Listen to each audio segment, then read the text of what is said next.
Hello everyone, Voodoo here, and the new ring drops tomorrow. So in today's video, we're going to go over everything you need to know about the new Circe's Circlet in 11.0.7 for Havoc Demon Hunter. So this ring has had a lot of weird things happen to it. So we're going to go over it the best we can. Now, before we start, of course, make sure you like, comment, and subscribe. Liking the video is such a free and easy way to help support the channel, help spread the video around, and of course, subscribe if you want to see more of my content.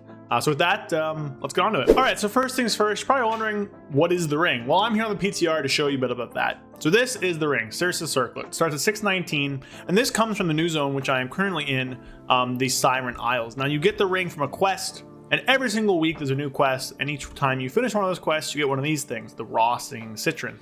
Now, this ring starts off at eye level 619, but can go all the way up to 639. And these citrons are how you upgrade it. So at the end of the 6-week-long quest line, you will get 6 of these, which will be enough to upgrade your Circe's Circlet all the way up to 639. Now, why would you want to do that? Well, the Circe's Circlet is an item with 3 sockets in it. 3 different kinds of gems: the Thunder Gems, the Sea Gems, and the Wind Gems. Now, these gems drop from a ton of different sources on this island. You get some through the quest line itself, but a lot of them are from just doing different activities on the island. For our Abyss ones, I'll try and throw them up, although the drop source hasn't been found for all of them yet. I think some of the ones we want, the drop source is still unknown, but there's a lot of them. So we open up this Citron Atora here. There's like 3 of each. So in total, there's 9 different gems you can socket. There's a lot of different combinations, but realistically, not many of them are that good, which we'll get to, of course. Now, these gems, of course, can have a bunch of fun little effects. You get one that's like, you can do a random effect. You can like heal allies and trigger their stones. You can get stamina and deal damage. You can get a shield. You can heal people, or you just get a bunch of stats, damage proc. So there's a wide range of different things you can do with these, and all of these things scale off of the ring's eye level. Now, unfortunately, I can't actually upgrade it on the PTR. I don't know if I haven't finished the quest. I don't know if I haven't done enough like that. But the ring, it exists, it gives you stamina, and then a bunch of other stats. So I have it right now on the all stat one, basically. So if I take this off, you see my stats all kind of drop. Put it back on, and my stats will go up by a lot. Now, changing out the gems are also really good. You can just kind of click and unsocket it. And then if I have another one in my inventory, which I'm pretty sure I do have a Thunder one in here somewhere. I must have sold it. But you can unsocket it and then socket it right back in pretty easily. So just click, takes them out, and then you can put them back in with absolutely no problem. So it's not like something in the past where you destroy the gems. You can do this anywhere. You can change your talents. Anywhere you can, like in a rested zone, as long as you're not in like a Mythic Plus dungeon or in boss combat, then you can change these gems out, which is honestly pretty good. So those are the effects. The only good ones so far are these stat ones. You get a bunch of secondary stat, you get mastery, and then the masteries, total mastery increases how good they are, and then you get your highest secondary stat, which for me I believe is crit on this character. Maybe it's mastery actually on this character, but basically you get a bunch of secondary stats. The only other good one is the Thunderlord's Crackling Citron instead of the all stats one, which just has a single target proc that deals damage. So nothing too crazy here, pretty straightforward stuff. Now the question is it good? Like, do we actually want one, and at what breakpoints does this ring actually become valuable? And for that, let's hop over to some sims. All right, so here we are with the sims. So this is with our Prometheus, which is the single target build. I'll just zoom in a little bit for you guys, and we'll scroll on down here and take a look. So this is post buffs. Post buffs are at like around 1.58 million, which is not great in single target, but it's okay. Scroll on down to the bottom here, and you'll see that it's the ring's not very good, which I think is kind of a failure. So the ring here with all these secondary stat ones, right? So it grants you mastery, grants you secondary stat, and grants you your highest secondary stat, which I think on this sim is crit. Changing it to mastery doesn't really change anything. It's about even with Top Gear, which has this is our best ring, which is also about the same as just a crafted ring. So realistically, this ring is only actually better than a lower item level ring. So I would still, like, if you have it at 639, use it over the crafted ring. But you do lose out on 2 sockets, which is a big deal. And they just made it really weak. So 619, not really that useful, but you know, if you don't have a 639 ring, then getting this ring up there is going to be a big use to that. On top of that, we have the Thunderlord's Crackling Citron, which is worse than the other stuff, but not by a ton. So if you're a player who's not as comfortable with Havoc, maybe you're not as high end impact, you know. The Citron's damage is a lot easier to do if you're not as comfortable with the rotation, you're not as good with the rotation. So that will probably be a bigger gain for you than just grabbing all the stats.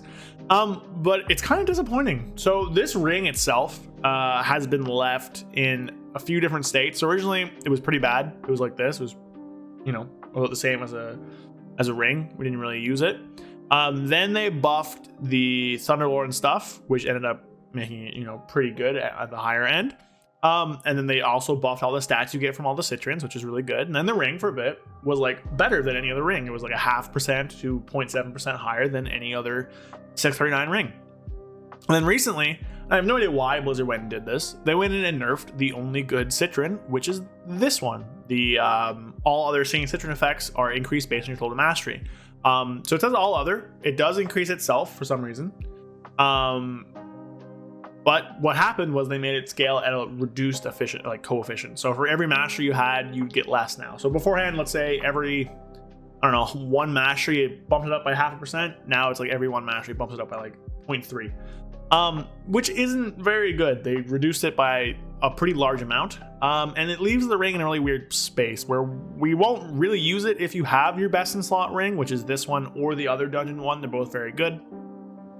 But we do see that, like, it's like not bad.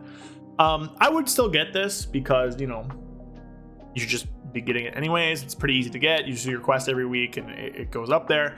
And I do expect Blizzard to buff this again because they have said on record multiple times that they expect you to be using this ring into Prog next year. So, you know, still pick one up. But if you have a 639, if you have a crafted ring, it's not actually going to be better for you, which I think is a pretty big miss. I have these one down here at 619 just to show how not great they are. I had another thing that was like pretty much like showing every ring at different eye level breakpoints, but realistically what happens is that if you have a ring that is equal to or lower eye level than this, you might as well just use this ring. If you have any ring that is higher eye level than this, then use that other ring, which I think is really disappointing. A lot of people probably want to use these. You can even get a toy to make this ring show up on your character, which is kind of sick. But a lot of people want to use this. It's like the new feature thing, and then it's in a spot where it's not good. I think some specs it's still good for. I've heard Elemental Shaman still wants to use it. I'm not sure why. Maybe there's just no good rings for them. But this is not great. So it's also not good for the other build, Eldrachi, if you play Eldrachi. This is a bit of a scuff sim without our buffs in it. It has like the wrong enchant on this thing, but like it's 0.6% less and 0.7% less for the other one, so it's like even worse than it is for Felskard, which is pretty unfortunate.